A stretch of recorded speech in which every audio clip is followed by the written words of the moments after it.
Dragi prijatelji, večeras ću vam u čudnim pričama ispričati jedan slučaj koji je na mene ostavio jako veliki utisak kada sam prvi put čuo za njega. I smatram da on ne sme nikada biti zaboravljen, jer moramo iz ovog slučaja naučiti lekciju. Zato što on može da se ponovi uvek i na svakom mestu i u svakom vremenu. Ne do Bog. O čemu se zapravo radi? 2018. godine, listajući štampu, naišao sam na jedan naslov koji je na mene ostavio izuzetno jak utisak. Dvojica poljoprivrednika iz jednog sela u okolini Smedereva, tačnije iz Lugavčine, radi se o domaćinima Draganu i Radomiru, kao ratari rešili su da im sa Instituta za poljoprivredu tačno odrede po sastavu njihove zemlje koje kulture oni treba da uzgajaju i na koji način. I neko im je rekao da je najbolje da dođu u poljoprivrednu savetodavnu stručnu službu u Kolarima. Zato što oni tamo imaju najbolje laboratorije i najbolje uslove da odrede tačno šta treba za njih. I jedan od njih, Dragan, došao je nekoliko dana ranije, tačnije u ponedeljak, i dao je stručnjaku za ratarstvo da mu odredi tu priču. I on je rekao, nema problema, pošto žuriš, evo stiže prolećna setva, dođi 23.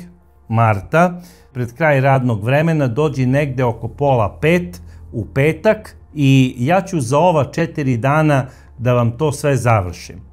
I na kraju krajeva to će biti besplatno, ići će tamo iz nekih donacija kako to ide da bi se širila što više ta priča, da seljaci dolaze i da se edukuju šta treba najbolje da urade za svoju zemlju i šta treba da uzgajaju na njoj. Na kraju krajeva tako se radi to i u Nemačkoj i u Danskoj, a mnogi od ovih stručnjaka su tamo i bili na specijalizaciji u tim zapadnoevropskim zemljama. I po meni ovo je jako pohvalna stvar što su neki ljudi, ratari, došli da ispitaju tajnu njihove zemlje, zapravo šta ona najbolje može da da njihovim porodicama i državi. I došao je i taj petak, 23. mart, kada su trebali da dođu po rezultate. I došli su.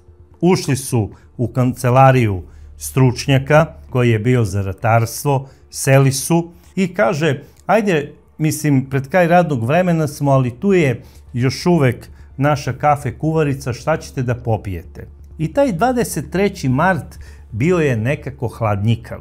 I onda oni se dvoume, da li da popiju čaj ili možda kaficu. I onda sada Dragan kaže, ma ja bi, kaže, radije da popijem čaj, a Radomir, on kaže, ma vidi, kaže, Draganče, ajde da popijemo po kaficu, da uzmemo rezultate i da idemo za Lugavčinu. Na kraju krajeva da stignemo na vreme za večeru. I šta se dešava? Stručnjak za ratarstvo zove kafe kuvaricu, naručuje jedan sok za njega i naručuje 2 kafe za svoje goste, odnosno prijatelje. Naravno, posle 5 minuta ulazi kafe kuvarica, servira kafu i kaže onako, prijatno momci. Izlazi, znači da ne bi smetala, oni počinju da pričaju o kvalitetu zemlje. Ovaj kaže, nisam znao da Lugavčina ima tako kvalitetnu zemlju, sada mi je jasno zašto imate najbolje žito, zašto imate najbolje jabuke, kruške i sve što posadite. Lugavčina je plodna kao Kalifornija. I u tom trenutku, kada je to čuo Radomir kao domaćin, on je uzeo baš onako veliki srk kafe. A njegov zet, pošto ne voli baš nešto kafu, on je srknuo onako malo i rekao je, pa možda sam i ja trebao čaj, ali dobro je ova vest o kvalitetu zemlje me raspoložila, nema veze, popiću i kaficu, makar večeras ne spavao. E sada, čim je popio taj srk, počeo je odjednom da se znoji, da se hvata za vrat, da crveni i okrenuo se prema svom tastu i rekao je, Rade, da li je tvoja kafa u redu, meni se nešto odjedared steže u grlu, ne mogu da dišem, peče me u plućima i ceo stomak me boli kao da će da eksplodira. Ja ću izgleda da umrem. I samo što je to izgovorio, on se onesvestio. I sada njegov tast ustaje, počinje da mu raskopčava košulju, tu ustaje i ovaj stručnjak ratar i počinje da viče: ljudi, u pomoć, zovite hitnu pomoć, čovjek je dobio infarkt. I u toj sada gužvi ulaze svi koji su bili zaposleni u tom institutu i koji nisu otišli kući. Zapravo 10-ak ljudi je utrčalo i naravno kafe kuvarica. Neko je odmah pozvao hitnu pomoć i kaže: imamo čoveka, dobio je infarkt. I oni su rekli: evo stižemo, krećemo iz Smedereva. Jer institut se nalazi u Kolarima koji je 10-ak kilometara udaljen od Smedereva. I dok traje ta gužva, svi gledaju čoveka, u tom trenutku pada i njegov tast. Kaže: ljudi, ja sam ceo mokar, gori mi stomak, izgleda da umirem od ove kafe. I kako je on pao, teško je disao, svi sada počinju i njemu da daju veštačko disanje. I u tom trenutku, Rade dok je ležao i dok su mu to radili, on je zapazio jednu mladu ženu kako ona hladnokrvno gleda u njih i sa čuđenjem, kao u fazonu šta se dešava ovoj dvojici seljaka. I na kraju krajeva kao otkud oni ovde na kraju radnog vremena. A svi su bili onako prestravljeni, uplašeni, trče, svi ovi nešto viču: daj zovite još jednu hitnu pomoć, daj recite lekarima. I sada Rade onako kaže: ja mislim da je kafa nešto loša. I stručnjak za ratarstvo uzima šoljicu Radetove kafe, pije maltene pola šolje i kaže: ljudi, nemoguće je da ova kafa nije u redu, pa svi je pijemo. I kako je to izgovorio, kaže: šta je sa mnom, odjednom počinjem da se znojim, ja sam sav mokar. I dok je to izgovorio, pao je i on u nesvest.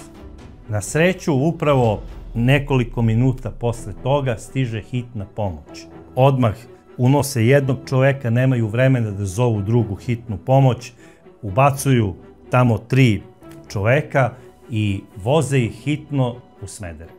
Čim su stigli tamo, dežurni lekar koji ih je primio u hitnoj rekao je: ljudi, ovo nije slučaj za nas, oni moraju hitno za Beograd. Ovi ljudi su otrovani nečim. I odmah je pozvao, naravno, Vojno-medicinsku akademiju, jer samo je ona stručna za takav vid trovanja, jer konkretno radnik hitne pomoći je imao veliko iskustvo sa ljudima koji su se otrovali gljivama. I bio je ubeđen da su oni nešto slično pojeli. I na sreću dao im je neke injekcije koje su za protivotrov, znači od trovanja najviše od gljiva, i koliko toliko taj protivotrov je usporio rad ovog otrova. Ali je odmah primetio da to nije ta priča. Ljudi sa Vojno-medicinske akademije rekli su: dođite odmah, dovezite ljude što pre, da li imate vozilo ili da šaljemo helikopter. I oni su rekli: ne treba da šaljete helikopter, pošli smo ka vama sa 3 vozila. I prvim vozilom stigao je Dragan, drugim vozilom je stigao njegov tast i trećim vozilom je stigao stručnjak za ratarstvo. I odmah čim su stigli u hitnu pomoć Vojno-medicinske akademije, lekari su ustanovili da se radi o teškom trovanju nekim hemikalijama. I odmah su ljude priključili na aparate, odmah su odredili lekare koji će non stop biti uz njih, kao i medicinske sestre, jer smatrali su da se radi o teškom trovanju i da pacijenti najverovatnije neće dočekati jutro. U takvom su ih stanju primili. I kako sam Radomir kaže, ja nisam znao da postoji tako duga noć i da može noć biti tako duga. Jer primetio sam da su se oni onesvestili, ja sam sve vreme bio u svesnom stanju i gledao sam i moj monitor gde se vidi otkucaj moga srca, gledao sam monitore moga zeta i prijatelja sa instituta i video sam da imaju slabe otkucaje srca i celo veče sam molio Boga da svi živi dočekamo jutro. I jutro je svanulo sa olakšanjem, kako sam Rade kaže, jer i sestra po izrazu lica je rekla, kaže, ne brinite, preživeli ste, ali imate dosta otrova u krvi. Znaćemo do 8 časova o kom se tačno otrovu radi. A odmah dežurna služba Vojno-medicinske akademije, zapravo vojna policija iz Vojno-medicinske akademije, uputila je depešu SUP-u Smederevo da se na institutu PSSS-a u Kolarima desilo teško trovanje pesticidima i da će ih vrlo brzo obavestiti tačno o kom je otrovu reč. Naravno, stručnjaci sa Vojno-medicinske akademije utvrdili su da se radi o jednom pesticidu bez ukusa, mirisa i boje i koji u sebi sadrži dosta metomila. Taj pesticid se koristi najviše za voćarstvo. On je u slobodnoj prodaji u apotekama, kupuje se da bi se prskale jabuke, kruške i drugo voće kako ih ne bi insekti uništavali. I jako je otrovan. Znači, kada se naprska voće, 10 dana ne sme da se iznosi na pijacu, posle toga taj otrov izvetri i to naravno ide na pijace i na tezge.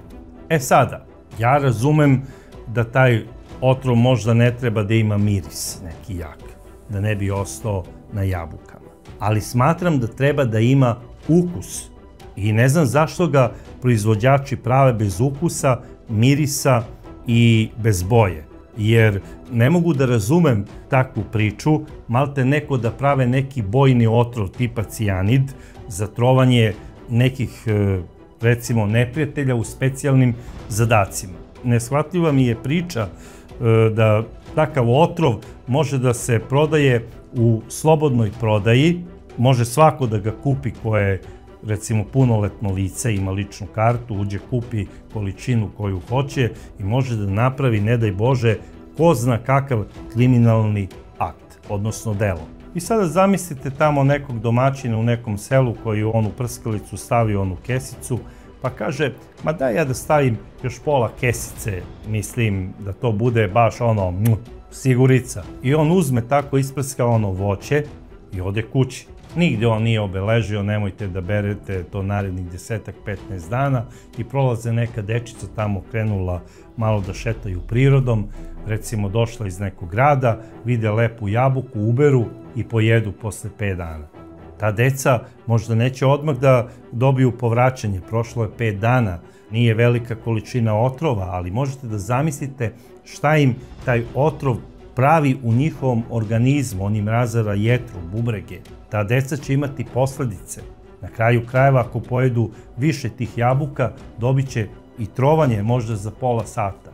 Ja stvarno ne shvatam na kraju krajeva i te domaćine kada, recimo, iz najboljih namera prskaju paradajz. To sam gledao po mnogim selima u Pomoravlju. Uzima onu prskalicu, onu kantu i tamo piše, recimo, staviti 3 zapušača. I on sad ide 1, 2, 3, 4, 5. E, sad je super. I tamo piše, narednih 7 dana ne smete iznositi povrće na pijacu, posle prskanja. I on poštuje 7 dana.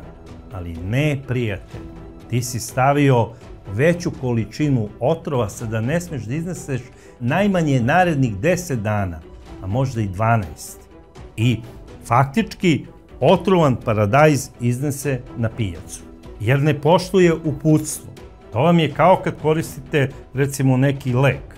Ako piše 1 kapsula dovicina, ne možete da uzimate 2. Ili ako piše na 24 sata, ne možete da uzimate na 8 sati, kao kad uzimate, recimo, neki drugi antibiotik.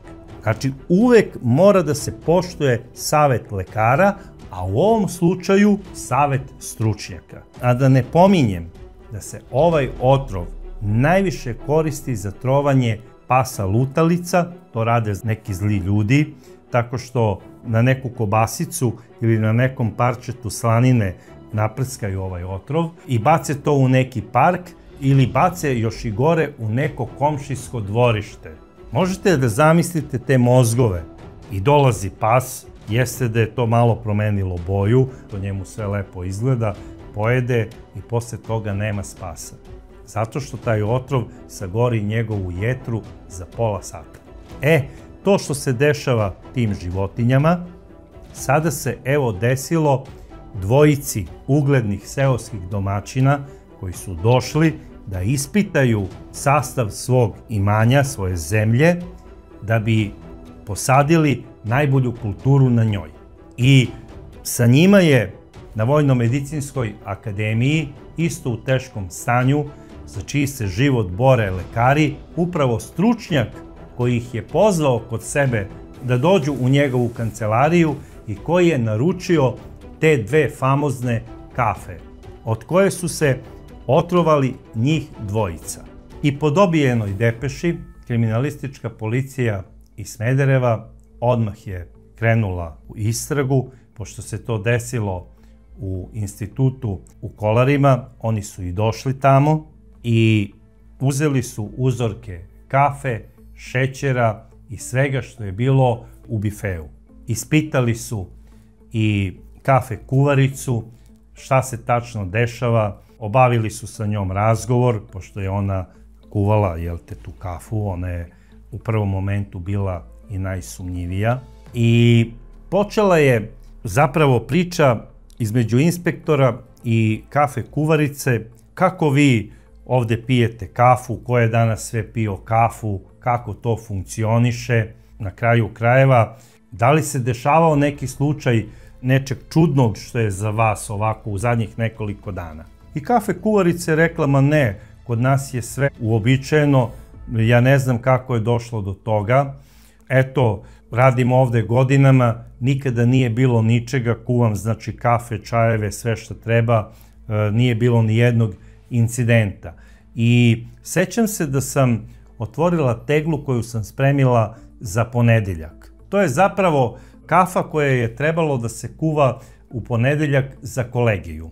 I zna se otprilike tamo da obično za vreme trajanja tog kolegijuma ode 30-ak kafa, jer njih je 15 i obično popiju otprilike po 2 kafe, neko 3, neko 1, ali otprilike 30-ak kafa. Ja sam ostavila znači teglu spremnu za ponedeljak. Međutim, pošto sam ove merila, ja sam uzela ovu jer nisam je premerila i stavila sam iz nje kafu. I policija je uzela uzorke svih onih tegli i ustanovili su da je otrov zapravo bio u tegli koja je bila spremljena za ponedeljak. I inspektori su odmah došli do zaključka da je neko imao nameru da izvrši trovanje svih stručnjaka na institutu koji će u ponedeljak prisustvovati kolegijumu. I inspektori su uzeli spisak svih radnika koji su trebali da prisustvuju na kolegijumu.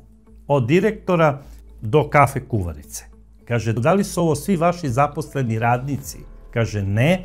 Dvojica njih je na godišnjem odmoru, a treća koja nije na spisku treba da ide od ponedeljka na godišnji odmor. A da li je ona bila u petak na poslu? Kaže, da, bila je na poslu. Kako se ona zove? I onda je direktor rekao, ona se zove Sanja i ona je naš laborant. Čim je to rekao inspektoru, on je rekao hvala, otišao je do svog šefa i kaže, šefe, mislim da imamo osobu koja je nama u stvari interesantna. Ona je naš stari znanac. Naravno, njegov šef, načelnik, rekao je, dobro, objasni mi kako je ona naš stari znanac, nešto mi sa ovim institutom i ne sarađujemo. A upravo krimitehnika mi je javila da oni ovde u svojim magacinima uopšte ne poseduju nikakav pesticid, pogotovo ne ovaj koji je pronađen u kafi.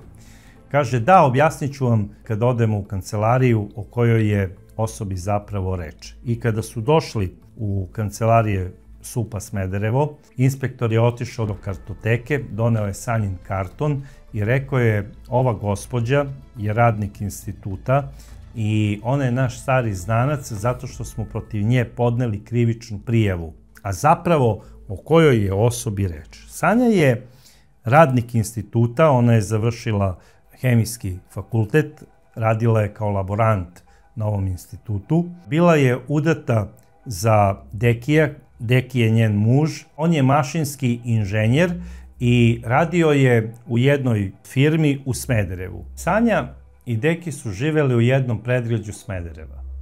Izuzetno su važili za par, u smislu, mislim da imam ćerku, ja bi voleo da mi je Deki zet. I obrnuta priča. Ta priča je kružila po Smederevu i po okolini, a posebno ovamo gdje je Sanja radila u Kolarima, svi su govorili kako je ona vredna, kako je ona pedantna, izuzetno časna i poštena radnica. Sada, zašto je policija imala njenu kriminalnu kartoteku? Ona nije ništa ukrala. Ona je dobila krivičnu prijavu zbog lažnog prijavljivanja određenog krivičnog dela. I to za koje krivično delo? Ni manje ni više nego silovanje. A kolika je zaprećena zatvorska kazna u Srbiji ako nekoga lažno prijavite za krivično delo silovanja? Zaprećena je kazna od 3 meseca do 3 godine zatvora. A ako niste povratnik u ovoj priči ili ako imate dobrog advokata, možete proći i sa nekim uslovom. Sada, ova priča ne bi bila interesantna da tu istu krivičnu prijavu za lažno prijavljivanje nije imao i njen suprug Deki, koje je Dekija, ne daj Bože, silovao. Dekija nije niko silovao, nego je on u prisustvu svoje žene podneo krivičnu prijavu protiv istog mladića koji je navodno silovao njegovu suprugu Sanju. I šta se sada dešava? Policija po službenoj dužnosti privodi tog mladića, određuje mu pritvor i on je proveo u pritvoru izvesno vreme.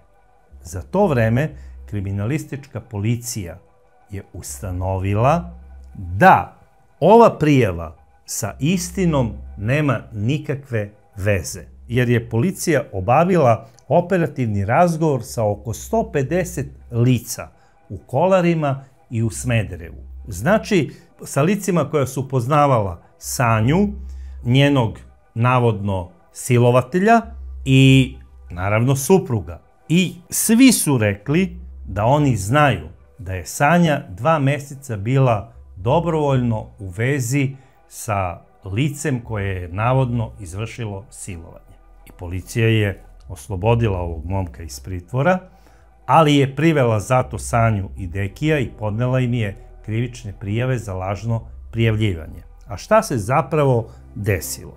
Sanja je otišla kući s posla, uzela je svoj mobilni telefon i počela je preko društvenih mreža da se dopisuje sa svojim prijateljima. I sada, u jednom trenutku, ulazi na njeno opšte iznenađenje njen suprug, koji u to vreme trebao da bude u drugoj smeni na poslu gde radi. Znači, umesto 22 časa, on je došao u 19 časova. I seo je pored nje i zagrlio je. I ona u ruci drži telefon. I u tom trenutku stiže poruka: vidimo se večeras. I srce. I on sad uzima telefon i počinje ona sva: jao, pa nemoj, pa šta to radiš? Pa kaže: šta je bre ovo? I počinje da lista ljubavi, srce, volim te, svašta nešto. I on kaže: šta je ovo, varaš me, zar sam ja to zaslužio? Sve sam ti kupovao, druge žene maštaju o tome, ti dobijaš zato što, naravno, mislim, Deki je mašinski inženjer, ima veliku platu, to mora da se zna, mislim, oni su par intelektualaca, imaju dobre plate i jedno i drugo. I šta se sada dešava? Na njegovo opšte iznenađenje, Sanja valjda pritisnuta onako njegovom upornošću, ko ti je ovaj, ona kaže: znaš što je taj i taj, ali moram nešto da ti kažem, ja nisam s njim bila u nikakvoj vezi, on me je pre 6 meseci silovao. I kad je to čuo sada Deki, on je poludeo, odmah je pozvao policiju i rekao je: znate šta, ja imam da prijavim silovanje svoje supruge od strane jednog mamlaza. Dežurni je rekao, pa dobro, pristupite sa gospođom u stanicu i prijavite. I Sanja i Deki su to i uradili. Došli su u SUP Smederevo i dežurnoj službi prijavili silovanje. Rekli su o kome je licu reč, policija ga je privela i kao što sam rekao, posle nekoliko meseci ustanovili su da je ovo lažno prijavljivanje. Policija je podnela krivične prijave za lažno prijavljivanje protiv Sanje i njenog supruga Dekija i krenuo je sudski postupak na opštem sudu u Smederevu. Međutim, Deki nije zadovoljan ovom pričom, on uzima stvar u svoje ruke i kreće u osvetnički pohod. Odlazi na adresu mladića koji je bio 2 meseca u vezi sa njegovom suprugom, jer on i dalje veruje svojoj ženi, uzima flašu benzina, takozvani Molotovljev koktel, pali onaj fitilj, zapravo onu krpu, i baca na njegovu kuću. U tom trenutku u kući je bilo dosta ljudi, bilo je neko slavlje, ali na sreću niko nije povređen. I odmah posle 2 dana Deki je bio uhapšen, bio je i neko vreme u istražnom zatvoru, oko 2 meseca, i pustili su ga da se brani sa slobode. A koliko je predviđena kazna za ovo krivično delo? Za ovo krivično delo izazivanja opšte opasnosti u Srbiji je predviđena kazna od 6 meseci do 5 godina zatvora. Deki je pušten da se brani sa slobode i postupak za ovo krivično delo je bio u toku. I plus postupak za ono delo lažnog prijavljivanja, znači to su 2 krivična dela. Deki je imao 2 krivična dela u postupku. S tim što sada ima postupak i na višem sudu. Ukupna kazna, on je ladno mogao da dobije 8 godina zatvora. Međutim, određeno mu je da se brani sa slobode, znači Deki zaista ima ili dobru sreću ili mnogo dobrog advokata koji ima jako dobre veze na višem sudu u Smederevu. Sada, da idemo dalje. On stalno to nešto prigovara ženi, kako sada je njihova veza i dalje što se tiče ljubavi stabilna, da on njoj veruje. Međutim, sada se plaši da ako ga sud osudi, da će on možda dobiti otkaz sa posla, jer mora da ide na izdržavanje kazne i egzistencija njegova je sada u njenim rukama. Ona će morati da ga izdržava od svoje plate. Ona je bila besna što je došlo do te situacije.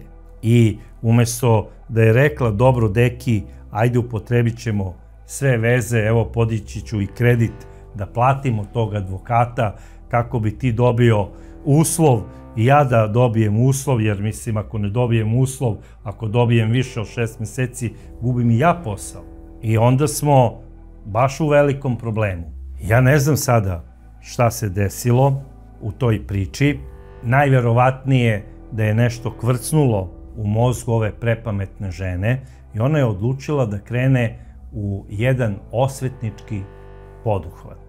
Zapravo, ona je iskonstruisala u svom mozgu jednu situaciju, odnosno pretpostavku, da je neko sa njenog radnog mesta, znači sa Instituta za poljoprivredu u Kolarima, dojavio njenom suprugu Dekiju da ona ima neku vezu i da je on zbog toga te večeri, kada je uhvatio da se ona kucka sa svojim ljubavnikom, da je on zato došao nekoliko sati ranije kako bi video šta se dešava u onom periodu od 17 do 22 dok je on na poslu, i ona je smatrala da je nju neko ocinkario upravo sa tog instituta gde radi i odlučila je da se osveti ne određenoj osobi, nego svima. I Sanja je sprovela jednu svoju detektivsku istragu na institutu gde radi.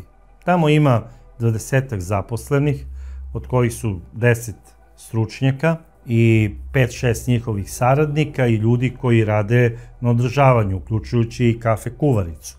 I sada ona je iz priče, te sa ovim, te sa onim, pričajući kako bi došla do zaključka ko je mogao nju da otkuca mužu, došla do zaključka da zapravo svi znaju za tu priču, da je ona bila posle tog skandala oko silovanja, oko lažnog silovanja, tema svih tih ljudi, i ne samo tih ljudi, nego svih u Kolarima, i da je zapravo o njoj pričalo celo Smederevo. I ona sada nema direktnu metu. Mrzim, recimo, Stojanku, mrzim Peru.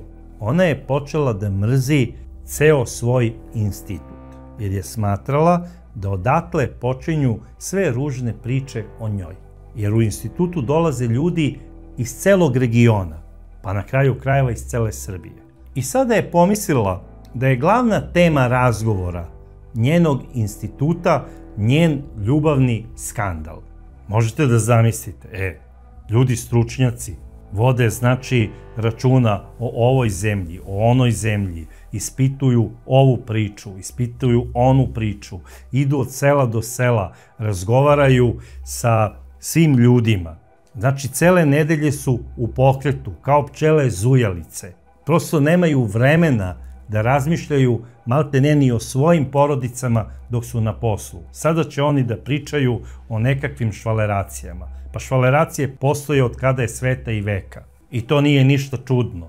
Pogotovo ne u tim institutima. Sada možda to nije samo Sanjina pretpostavka. Možda je njen suprug Deki njoj rekao one večeri kada je uhvatio u kuckanju: kaži mi s kim i nemoj da me lažeš, jer ja znam, zato sam i došao s posla ranije, jer su mi rekli tvoji sa instituta da imaš ljubavnika.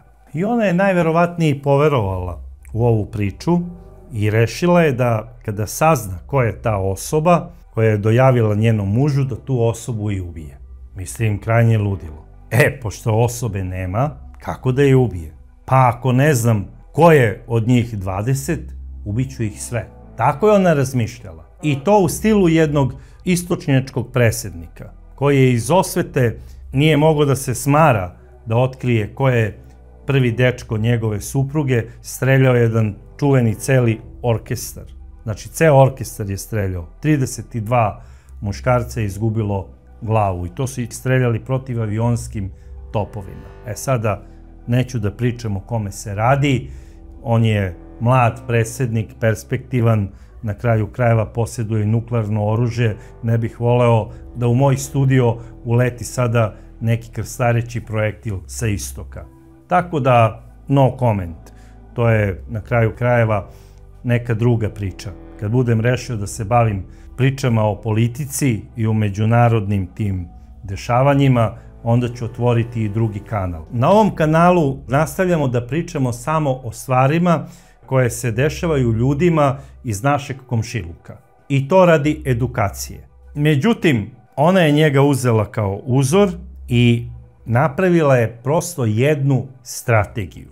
A ta strategija je bila sledeća. Pošto institut radi preko cele nedelje od ponedeljka do petka, svi su ono ko zujalice kao pčele, u petak odlaze u 17 časova kući, odmaraju vikendom, dolaze u ponedeljak, sat vremena ranije, u 8 časova i tada počinje kolegijum. I neko nepisano pravilo je da na tom kolegijumu se i pije kafa, jel te? Neko popije i čaj, ali uglavnom se piju kafe.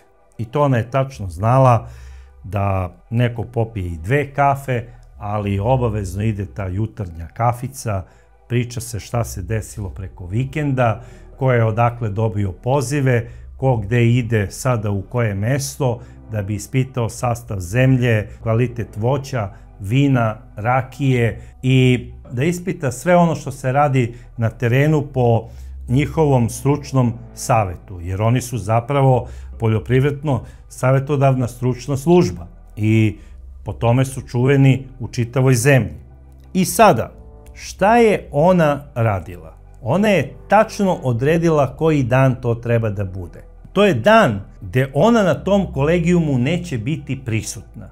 Sada, postoje samo 2 razloga. Ili da uzme bolovanje, ili da iskoristi svoj deo zimskog godišnjeg odmora. I sada najbolja priča, pošto je imala godišnji odmor, da to bude prvi dan godišnjeg odmora. I onda ništa neće biti sumnjivo.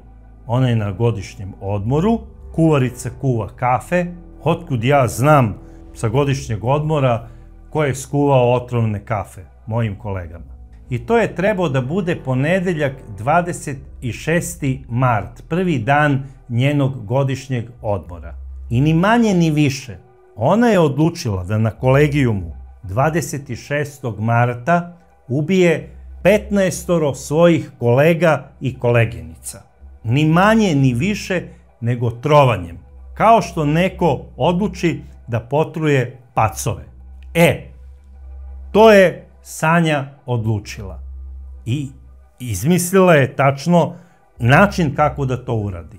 23. marta, to je zadnji njen dan radni pred odlazak na godišnji odmor, ona stavlja kesicu otrova u kafu, uzima onu teglu sa kafom, onako sve je to dobro protresla, iskoristila je trenutak kao nešto je uzela da skuva sebi čaj, jer znate kako u te kafe šankove ulaze sve te žene koje tu rade kao nešto, ajde sada da ti pomognem Maro, da ti ne pereš sad ove čaše, idi odnesi tamo kafe ako treba nekome, čaj ili šta treba, mislim spremi ratluk za ovoga, za onoga, ja ću da ti operem ove čaše, a Mara, vidi, pazi, ona školovana žena došla da mi pomogne, hvala, srce si, idem da vidim šta radi direktor, da li mu nešto treba i tako dalje, jer direktor zadnji izlazi, zna se kapetan zadnji napušta brod, zna se kako to funkcioniše. I sada, šta se dešava? Sve je to ona uradila u 5 do pola 5 i otišla je u svoju kancelariju. I sada sve bi to što je smislila u svojoj ludoj glavi bilo najverovatnije i sprovedeno u monstruozni čin kao u nekom horor filmu, ali dešava se za nju jedna nepredviđena stvar. U pola 5, odnosno u 16:30 časova, u institut kod stručnjaka za ratarstvo dolaze, znači 2 domaćina iz Lugavčine, da bi dobili rezultate za svoju zemlju koju su dali u ponedeljak tom istom stručnjaku, da bi im odredio koju kulturu da sade ovog proleća. I oni su ušli kod svog prijatelja, rekli su nećemo da te zadržavamo, on je rekao nema šanse, popite bar čaj ili kafu, oni su se nečkali, odnosno Dragan, on kao ne voli kafu, pa kao da ću čaj, ba kaže dobro, ajde ja ću kafu. I naravno inženjer sada zove kafe kuvaricu, naručuje 2 kafe, sok i dešava se ono sa početka priče. I sada možete da zamislite koliko je Sanja bila zbunjena kada je videla da u petak se dešava nešto što ona nije planirala. Da u kancelariji stručnjaka za ratarstvo dešava se jedna drama. Zapravo 2 nepoznata čoveka leže na podu, umiru i odjednom pada u nesvest i stručnjak za ratarstvo. I videla je ona 2 šoljice kafe, pomislila je otkud ova sada 2 tipa, međutim njih je pozvao stručnjak za ratarstvo, desilo se to što se desilo, ja kažem na nesreću, više na sreću, jer da se to nije desilo, u ponedeljak bi bio maltene opšti pomor, jer bilo bi najmanje 15 ljudi otrovano i ko zna da li bi uspeli da pozovu hitnu pomoć. I dok hitna pomoć se organizuje da preveze 15 ljudi i da im se ukaže pomoć, ko zna šta bi se sve desilo. Daleko bilo. Sanja je rekla u istrazi šta je zapravo uradila.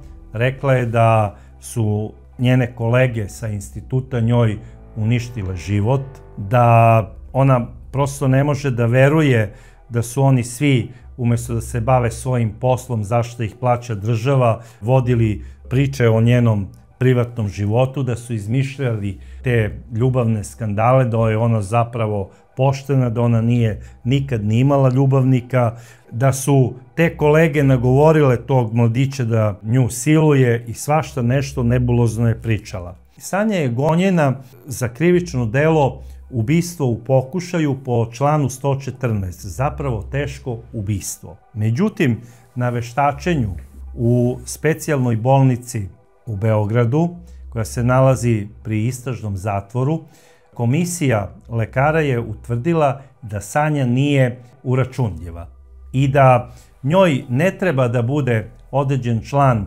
po članu 114 i da se njoj zapravo ne može suditi ni po jednom članu, jer ona nije bila svesna pri izvršenju ovog krivičnog dela, znači trovanja. To je, moram da napomenem, masovno trovanje, to je nešto nezamislivo. Šta je ona planirala? I komisija je predložila da Sanja bude u bolnici zatvorenog tipa do izlečenja, a izlečenje može trajati do kraja njenog života. I Sanja se zaista 2019. godine po odluci Višeg suda iz Smedereva i našla ponovo na lečenju u bolnici zatvorenog tipa u Beogradu i tu je trebala da ostane i ostala je do izlečenja.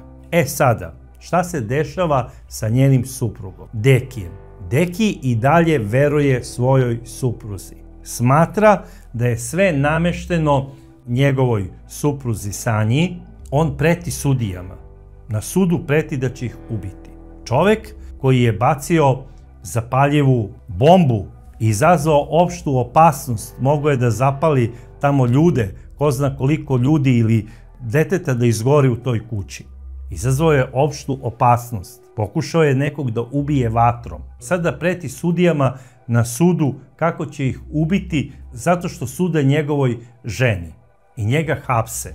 Zbog pretnje određuje se i njemu posle toga veštačenje i gle čuda, i on je proglašen neuračunljivim. Imamo bračni par neuračunljivih osoba koji su visoki intelektualci, akademski građani i rade na vrlo odgovornim mestima.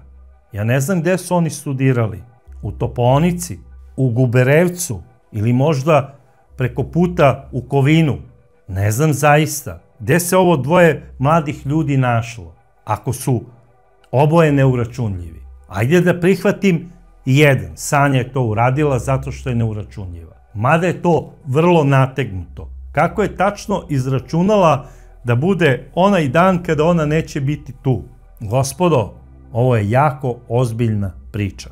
Neuračunljiva osoba je osoba koja nije svesna stvarnosti oko sebe. I ona ne može da isplanira određeno krivično delo i da kontroliše njegovo izvršenje.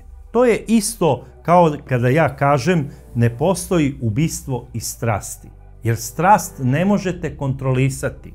Tako i neuračunljivost ne može da se kontroliše i da se umišlja, odnosno da se planira. A ovde je Sanja uradila sve sa umišljajem i planiranjem. Ja ne znam gde je tu neuračunljivost. Ona je sve istaktizirala. Kada da uđe, kada da stavi otrov. Tačno je znala, ponedeljak, zašto ga nije stavila u četvrtak, kad je i ona tu. Mislim, sve što je uradila, uradila je planski. Međutim, sud je sud. Ja ne znam da li moćan advokat, moćan tata ili neka druga veza kod suda donela je odluku da je ovo dvoje mladih ljudi neuračunljivo i da ta neuračunljivost može trajati do kraja njihovog života ili do izlečenja. I ova presuda je trajala do njihovog izlečenja. Ovo dvoje mladih ljudi je izlečeno. Oni su na slobodi, imaju i dete, žive srećno.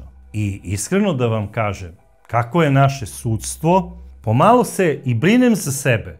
Ne znam da li ta komisija koja je donela sada odluku da su oni izlečeni, može biti odgovorna sutra ako me slučajno po glavi klepi neki molotovljev koktel ili ako negde u nekom baru popijem otrovnu kafu sa nekim pesticidom. I doneo sam zaključak da u ovoj zemlji ne treba za dela gdje je predviđena kazna veća od 10 godina suditi u provincijskim sudovima. Neka mi oproste sve časne sudije ove zemlje, ali lično smatram da za svako delo gdje je zaprećena veća kazna od 10 godina treba da se sudi u Beogradu na specijalnom sudu.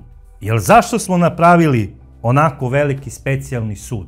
Naši zvaničnici kažu da mi više nemamo mafije. Čim nema mafijaških ubistava, nema ni mafije. Šta će nam onda specijalni sud? On treba svakog dana da sudi za neko krivično delo gdje je predviđena kazna veća od 10 godina. Ma gde da se desilo u Srbiji. I ima svoju posebnu, znači zatvorsku jedinicu, sve to može biti tu smešteno i kraj priče. Jer kako sude sudovi u provinciji, ispašće da mi nećemo imati u unutrašnjosti ni jednu presudu koja je veća od 15 godina. I to ne daj Bože za kakva krivična dela.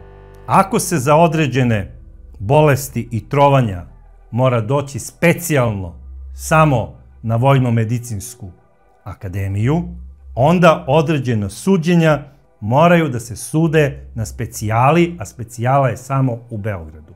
I tačka. I smatram da su sudije specijalnog suda nepotkupljive i nepodmitljive, kao i tužioci. I prema tome, mislim da su oni jedini merodavni koji bi mogli da donesu časne i ispravne odluke u ovoj zemlji. I ja to smatram i nadam se da me vreme neće demantovati.